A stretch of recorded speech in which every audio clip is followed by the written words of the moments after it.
당신은 지금 좋아요, 구독을 꾹 누르고 있습니다. 알겠습니까? 5월 30일에 오신 여러분 환영합니다. 오늘의 달력입니다. 하나의 날짜, 11개의 문. 시간은 단순히 직선적으로 흐르지 않았습니다. 때로는 놀랍도록 한 날짜가 수백 년의 기억과 사상을 찰나에 응축할 수 있습니다. 1416년, 화영대 위에서 꺼지지 않았던 불굴의 신념. 1489년, 가난한 백성의 생명을 구하려 썼던 한 권의 의서. 1868년, 전쟁의 참혹함 앞에서 국가가 고개를 숙인 순간. 1922년의 링컨, 1925년의 상하이, 1971년의 화성, 1972년의 공항 테러, 그리고 서울의 하늘을 가르던 찬란한 금빛 건물. 국제 정의의 이름으로 재판대에 선 전직 대통령까지. 이 모든 이야기가 5월 30일, 단 하루에 겹쳐있는 장면들입니다. 역사는 단순한 페이지가 아니라 격렬하게 충돌하는 순간들의 연속입니다. 지금부터 그 11개의 문을 함께 열어가겠습니다. 1. 1416년 프라하의 제롬, 콘스탄츠 공의회에서 화형. 지식인의 불꽃, 신앙과 권력의 대결. 15세기 초, 유럽은 교회의 분열과 개혁 사상이 첨예하게 맞서던 격동의 시기였습니다. 보헤미아 지역에서 얀 후스와 제롬은 교회의 부패와 로마 교황청의 권위에 과감하게 도전했습니다. 학식 높은 철학자이자 신학자인 제롬은 옥스퍼드와 파리 등 유럽의 명문 대학에서 수학했으며 후스의 죽음 이후에도 개혁 사상을 끈질기게 이어갔습니다. 성서에 근거한 신앙과 교회 개혁을 열정적으로 주장하며 멈추지 않았습니다. 1415년 얀 후스가 콘스탄츠 공의회에서 이단으로 단죄되어 화형당한 후 1416년 5월 30일 제롬 역시 동일한 운명을 맞이했습니다. 공개 재판정에서 자신의 신념을 끝내 철회하기를 거부한 그는 진리를 위한 죽음은 영광이라고 단호하게 선언하며 화형대에 올랐습니다. 그의 죽음은 개인의 비극을 넘어 코스파 종교개혁의 불씨가 유럽 전역으로 확산되는 결정적 계기가 되었습니다. 2. 1489년 조선 성종, 신창 구급 간이방 편찬 명령. 모든 백성이 환자여. 의학은 곧 국가의 책임. 조선 성종 20년, 1489년 5월 30일. 궁중의료를 책임지던 내의원에서는 국왕의 특명에 따라 제조, 윤호 등 관원들과 함께 혁신적인 구급 의서 편찬에 착수했습니다. 그 결과물은 신창 구급 간이방이라는 책으로 탄생했습니다. 이 책은 가난한 백성들도 쉽게 이해하고 실행할 수 있는 의료 처방과 의학 자원이 부족한 지방에서도 활용 가능한 응급 치료법을 체계적으로 정리한 실용서였습니다. 의료 체계가 수도에 집중되어 있던 당시로서는 파격적인 이러한 편찬은 단순한 의학적 지식 수집을 넘어 왕조가 백성의 건강과 복지에 깊은 관심을 기울이고 있음을 보여주는 상징이었습니다. 훗날 허준의 동의보감으로 이어지는 조선 전통의학의 국가적 편찬 전통은 바로 이 순간 실용적이고 민중을 향한 의료 정신에서 그 뿌리를 내렸습니다. 3. 1868년 미국 첫 공식 메모리얼 데이 기념. 무덤 위의 국화, 전쟁을 넘은 기억의 시작. 1868년 5월 30일 미국은 남북전쟁의 희생 군인들을 추모하는 첫 공식 메모리얼 데이를 맞이했습니다. 전국 각지의 무덤에 국화와 깃발을 정성스럽게 놓고 엄숙하게 묵념을 올린 이 날은 단순한 추모를 넘어 전쟁의 아픔을 국가의 기억으로 승화시키는 의미 깊은 시간이었습니다. 당시 퇴역군인 단체인 북부참전군인회가 주도한 이 기념일은 점차 미국 전역으로 확산되었고 이후 제1, 2차 세계대전, 한국전, 베트남전 등 모든 전쟁의 전몰 장병을 기리는 날로 발전했습니다. 1971년 미국 의회는 이날을 5월 마지막 월요일로 고정된 연방공휴일로 지정하며 메모리얼 데이를 정식 국가 추모일로 공식화했습니다.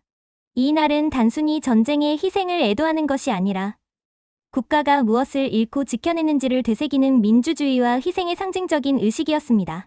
4. 1922년 링컨 기념관 헌정. 말이 아니라 행동으로 자유를 말한 자. 그를 위한 기념의 지. 1922년 5월 30일 미국 워싱턴 DC의 포토맥 강변의 위대한 통합의 상징 에이브러햄 링컨을 기념하는 기념관이 준공되었습니다. 당시 행사에는 현직 대통령 워런 G 하딩, 대법원장 윌리엄 하워드 태프트, 그리고 링컨의 아들 로버트 토드 링컨이 참석해 과거와 현재, 세대와 권력이 하나로 모이는 의미 깊은 순간을 장식했습니다. 기념관 내부에는 링컨의 거대한 좌상이 엄숙하게 자리 잡고 있으며 그 뒤로는 게티즈버그 연설과 취임사의 일부가 새겨져 있습니다. 이는 단순히 한 인물을 기리는 것을 넘어 연방의 통합, 인권의 존중, 민주주의의 유산을 시각적으로 영구히 기억하는 공간이었습니다. 1963년 마틴 루터 킹 목사가 이 기념관 앞에서 I have a dream 연설을 했을 때 이 공간은 또 다른 자유의 상징으로 거듭났습니다. 오늘날까지 링컨 기념관은 미국에서 가장 깊은 의미를 지닌 장소 중 하나로 남아 있습니다. 5. 1925년 상하이 반제국주의 민중운동 발생. 총칼보다 목소리로 외세에 맞선 민중의 분출. 1925년 5월 30일 상하이의 거리는 수천 명의 학생과 시민들로 빽빽이 메워졌습니다. 이 격렬한 시위의 도화선은 영국계 방직공장에서 근무하던 중국인 노동자 13명이 파업 중 영국 군경의 총격에 희생된 사건이었습니다. 시위 당일 항의를 위해 모인 군중을 향해 또다시 총성이 날카롭게 울려 퍼졌습니다. 중국 민중은 총칼 앞에서도 꿋꿋이 맞섰고 그들의 분노는 순식간에 상하이 전역과 다른 도시로 들불처럼 번져나갔습니다. 이 사건은 단순한 유혈 충돌을 훨씬 넘어서는 깊은 의미를 지녔습니다. 수십 년간 지속된 서구, 열강의 군사적 점령과 경제적 수탈에 대한 중국 민중의 집단적 각성이 폭발한 역사적 순간이었던 것입니다. 5.30 사건으로 알려진 이 항쟁은 이후 중국 전역의 반제국주의 반외세 운동을 촉발시켰고 국민당과 공산당 모두에게 정치적 정당성의 토대를 마련해 주었습니다. 그날 상하이 거리에 울려 퍼진 함성은 중국 근현대사에서 민중이 진정한 역사의 주인공으로 처음 등장한 순간이었습니다. 6. 1971년 미국 마리너 9호 발사. 붉은 행성의 첫 관찰자, 인류는 궤도에 도달했다. 1971년 5월 30일 미국 항공우주국은 한 대의 무인 우주 탐사선을 우주로 쏘아 올렸습니다. 마리너 9호라 명명된 이 탐사선은 화성 궤도에 진입한 최초의 인류 탐사 기기로 이전과는 달리 근접 비행이 아닌 궤도 안정화를 통한 장기 체계적 관측이 가능했습니다. 그해 11월 마리너 9호는 성공적으로 화성 궤도에 안착하며 화성의 거대한 계곡, 화산 지형, 거대한 먼지, 폭풍의 생생한 모습을 지구로 전송해왔습니다.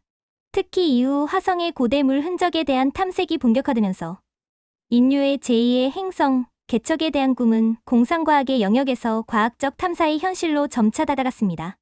이 프로젝트는 단순한 기술적 성취를 넘어 우주를 향한 인류의 끝없는 도전 의지를 상징하고 지구 밖 생명 가능성에 대한 본격적 탐사의 중요한 시작점이 되었습니다. 7. 1972년 이스라엘 텔아비브 공항 테러. 타국의 총구, 민간의 희생, 국제 테러리즘의 경고. 1972년 5월 30일 이스라엘의 로드 국제공항에서 충격적인 사건이 발생했습니다. 도쿄에서 도착한 비행기에서 내린 3명의 일본인 남성이 공항 로비에 첫 발을 내디뎠습니다. 이들은 극자 무장단체 일본 적군파 소속 테러리스트들이었습니다. 그들은 수화물에서 기관총과 수류탄을 꺼내 무장을 마쳤습니다. 공항 대합실을 향해 무차별 총격을 가하며 무고한 민간인과 여행객들을 무참히 공격했습니다. 그 결과 26명이 목숨을 잃고 80여 명이 중경상을 입었습니다. 희생자 대부분은 푸에르토리코 성지순례단 소속이었으며 이 사건은 일본 테러리스트와 팔레스타인 해방기구의 국제적 연대라는 점에서 주목받았습니다. 테러리스트 중 한 명은 현장에서 사망했고 한 명은 자폭했습니다. 생존한 오카모토 코조는 체포되어 이스라엘에서 수감되었다가 후에 레바논으로 석방되었습니다. 그의 석방은 국제 인도주의와 테러 대응 정책에 큰 논란을 불러일으켰습니다. 이 사건은 전 세계 공항과 항공보안 시스템의 근본적인 변화를 촉발했으며 비국가 테러 세력이 국제민간 영역에 미친 첫 충격적인 사건으로 역사에 기록되었습니다. 8. 1985년 대한민국 63빌딩 완공. 강철로 지은 자존심, 하늘을 올려다보게 하다. 1985년 5월 30일 서울 여의도의 한복판에서 한 시대의 야망을 상징하는 건물이 공식적으로 완공되었습니다. 금빛 외관으로 둘러싸인 63빌딩은 당시 한국 경제의 도약을 대표하는 상징물이었습니다. 지상 60층, 지하 3층으로 구성된 이 건물은 아시아에서 가장 높은 건물이었으며 대한민국이 중진국에서 선진국으로 나아가는 과정을 상징적으로 보여주는 이정표였습니다. 대한생명이 발주한 이 건물은 단순한 사무실을 훨씬 뛰어넘는 혁신적인 공간이었습니다. 복합 오피스 전망대, 수족관, 컨벤셔널 등 다양한 시설을 갖춘 통합 상업 문화 공간으로 완성되었습니다. 63빌딩은 곧 한국 사회의 상징적 아이콘으로 자리 잡았습니다. 높이와 성장이라는 키워드를 대중의 일상에 시각적으로 각인시켰으며 TV 드라마, 광고, 뉴스의 배경으로 끊임없이 등장하며 국민들의 기억에 깊이 새겨졌습니다. 오늘날에도 서울 한복판의 우뚝선 63빌딩은 산업화의 정수이자 한국의 근대적 꿈이 도시, 공간으로 구현된 살아있는 증거로 남아있습니다. 2012년 찰스 테일러, 전범으로 50년형 선고. 다이아몬드 위에 흘린 피, 대통령은 피고가 되었다. 2012년 5월 30일, 네덜란드 헤이그의 특별법정에서 아프리카 한 전직 대통령에 대한 역사적 판결이 내려졌습니다. 라이베리아의 전 대통령 찰스 테일러는 1990년대 서아프리카를 휩쓴 시에라리온 내전 당시 반군 조직 혁명연합전선을 은밀하게 지원하며 충격적인 전쟁 범죄를 저질렀다는 혐의를 받았습니다. 그의 범죄는 아동병사 징집, 조직적 집단강간, 민간인 학살, 그리고 잔인한 신체 절단 등 믿기 어려운 만행들을 포함했습니다. 국제형사재판소는 그에게 전쟁 범죄 및 반인도적 범죄의 책임을 묻고 징역 50년형을 선고했습니다. 이 판결은 현직 또는 전직 국가 수장이 국제재판소에서 유죄 판결을 받은 최초의 사례로 국제사회의 무관용의 원칙을 각인시키는 상징적인 순간이 되었습니다.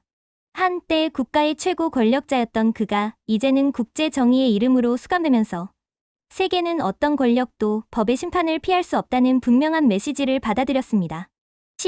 2024년 도널드 트럼프, 미국 전직 대통령 최초 형사 유죄. 법정의 선권력, 헌정의 한계를 시험하다. 2024년 5월 30일, 뉴욕 맨해튼의 형사법정에서 전직 미국 대통령 도널드 J. 트럼프에 대한 미국 역사상 첫 형사 유죄 판결이 내려졌습니다.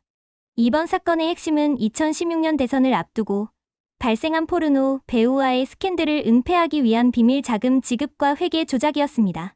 트럼프는 이러한 불법 행위를 변호사 비용으로 가장의 선거법과 기업 회계법을 동시에 위반한 혐의로 기소되었습니다. 배심원단은 총 34건의 중범죄 항목에 대해 만장일치 유죄 판결을 내렸고, 이는 미국 역사상 현직 혹은 전직 대통령이 형사상 유죄 판결을 받은 최초의 사건이 되었습니다. 이날의 판결은 트럼프의 정치적 미래, 미국 내 보수 진영의 반응, 그리고 민주주의 체제의 자정 능력을 총체적으로 시험하는 중대한 순간이었습니다.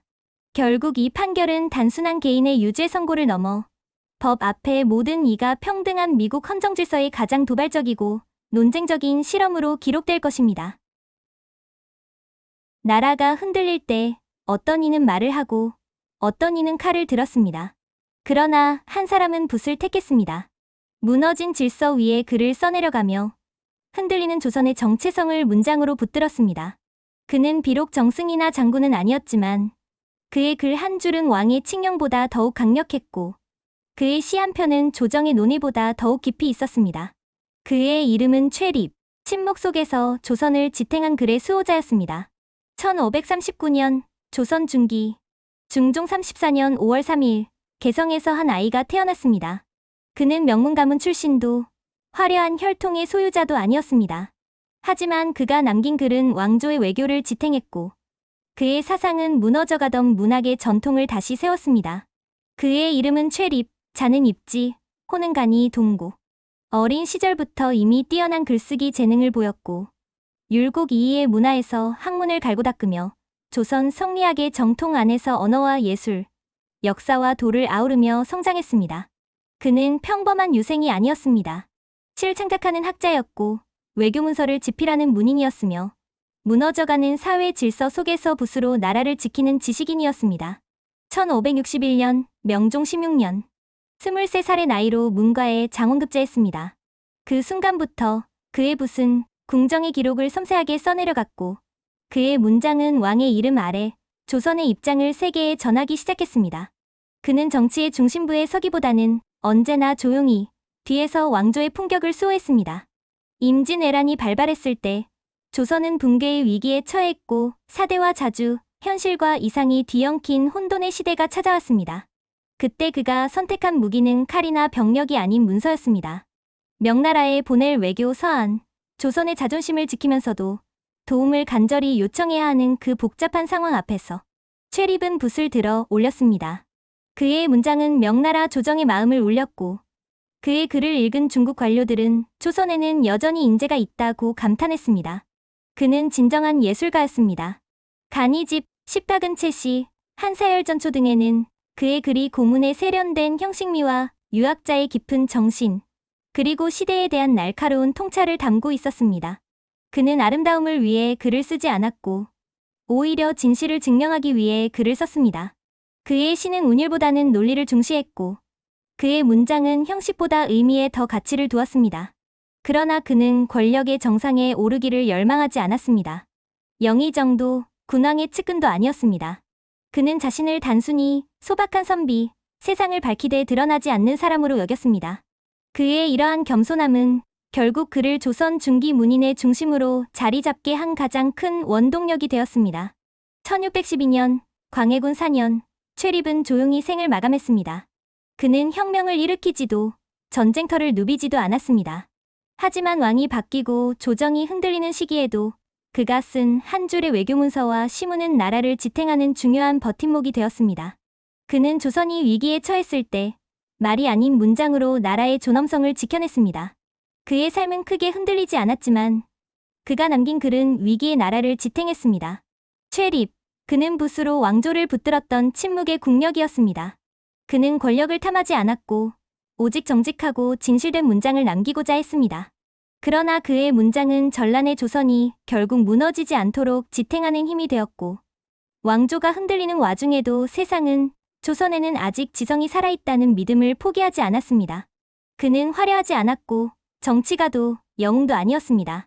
하지만 조선이 가장 위험했던 그 시기에 한 문장으로 나라를 지켜낸 사람, 바로 최립이었습니다.